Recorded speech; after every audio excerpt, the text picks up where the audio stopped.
Does anybody know the capital of South Dakota? Does anyone even know where South Dakota is located? Fact, the population of Philadelphia is greater than the entire state of South Dakota. Fact, the state of South Dakota is 17 times larger than the city of Philadelphia. Believe it or not, the cow population of South Dakota is larger than the people population.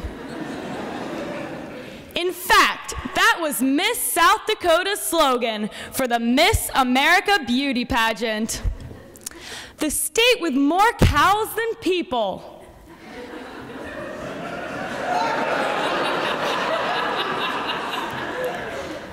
So why would any high school girl want to spend her summer in a state with a plethora of cows and a paucity of people? Well, let me tell you about a day in the life of a ranch hand on the Romy Cattle Ranch in the small town of Hot Springs, South Dakota. 6:30 a.m. As the day begins to brighten, I lie in bed, listening to the sound of crickets chirping outside my window and cows mooing in the pasture behind the house. Either I drag myself out of bed and have enough time for a nice cup of coffee and a fried egg before I start my day, or I go back to sleep. I know from experience what the dire consequences of oversleeping are. Blankets ripped off, bucket of ice cold water dumped on my face. It didn't take long for me to make my decision. Besides, Uncle Gary's ominous footsteps were coming closer and closer to my bedroom door. I bolt out of bed, throw on a pair of old jeans, boots, and my baseball cap, and burst through my door to find my uncle standing there with a pail of ice water and a malicious grin pasted on his face. "Morning, Gary," I say as I dart past him and head outside to start my day. Meet Gary Romy. He is the toughest cowboy in the land, known by everyone. If I ever get pulled over by the local cops, all I have to say is, "I'm related to Gary Romy," and they will send me on my way. 7:15. The rest of the house is already working on chores as I set off on the quad to irrigate the sorghum field. Oh, I mean four-wheeler. If you ever say quad in South Dakota, everyone will look at you like you're from some backwards place like Philadelphia. When I was first told how to irrigate, it seemed pretty simple. You have your pipeline with water at the edge of the north end of the field with holes that have gates that open and shut according to how much water you want running. You open as many gates as you can while maintaining a good amount of water pressure. Let that flow until it reaches the other side of the field. Then you shut those gates and open more, slowly moving your water down the pipeline. What I didn't realize is that ditches wash out, water pressure changes, and the pipe gets clogged by hapless foxes, skunks, and raccoons that decide to nest there. Plus, you're irrigating under the scorching summer sun that's hotter than a rattlesnake on a tin roof, with mosquitoes and horseflies biting at any piece of exposed flesh they lie in wait for. Sounded simple. When I get back to the ranch, Anna and Gary are fueling up the tractors for the baling. As much as I would love to grab a delectable ham sandwich, I know that if we don't leave now, the hay will be too dry. So I climb up into my baler and wait for them to finish. Let me tell you, learning to drive the tractor and baler was an experience like no other. Before I began, Gary offered me this precautionary speech.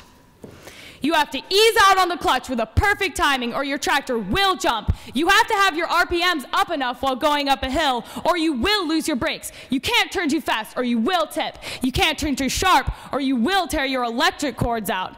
Don't drive the tractor into one of those gaping holes all over the field or you will lose a tire. Don't plug the baler with hay. Constantly check over your shoulder to make sure the baler isn't on fire.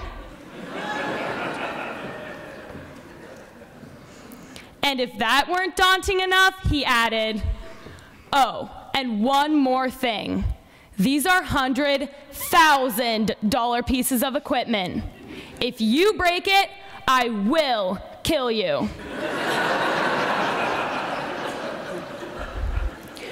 Phew!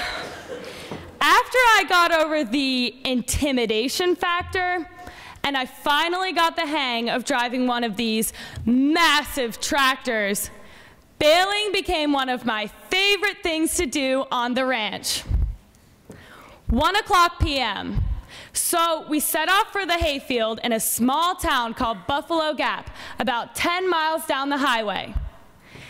10 miles seems pretty close when you're cruising at 70 miles an hour, but when you're cramped in the tiny compartment of a tractor, bouncing down the highway at 15 miles an hour, it feels like eternity.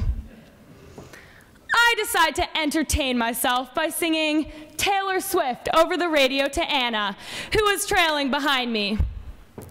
It's a love story, baby, just say yes. I sounded great. I later found out that it wasn't just Anna who had that radio frequency.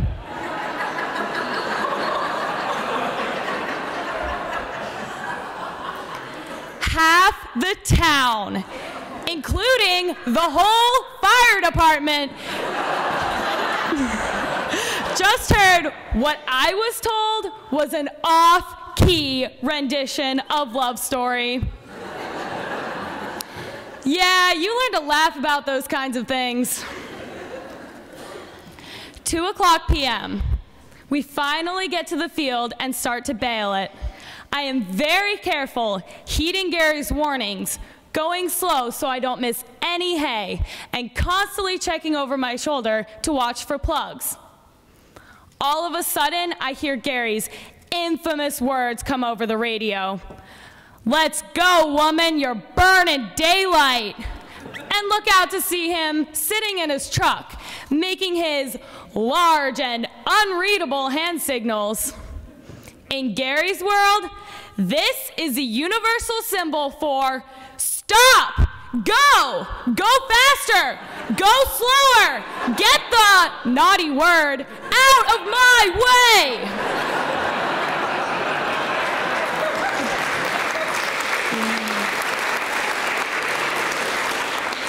There is nothing more satisfying than looking out on your own freshly baled field.